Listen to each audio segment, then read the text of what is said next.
So there's a lot of things you can do to help improve your sprinting. Oftentimes people think that sprinting isn't that trainable, but in fact it really is. I think just like climbing, in order to be a better sprinter, you have to spend time doing it. And what that means is practicing your sprint often.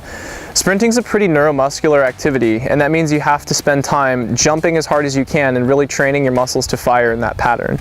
If you can spend time every ride, maybe 5 or 6 different times throughout the ride, doing a 10-second sprint as hard as you can, it's not going to be that taxing, and you can really reap some benefits from that.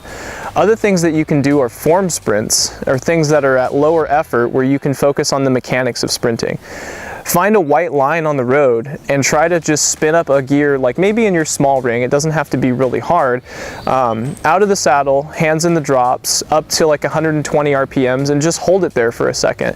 Try to stay as straight as you can along that white line and continue sprinting smooth. There's a few things that you can do to help lengthen your sprint. Throughout your training rides, you can spend time combining short sprints together with short periods of rest, like maybe do 7 seconds on and 2 seconds off, 7 seconds on, 2 seconds off, and maybe repeat that 3 times over the course of a couple of weeks, and then after that couple of weeks, combine them all into one long sprint.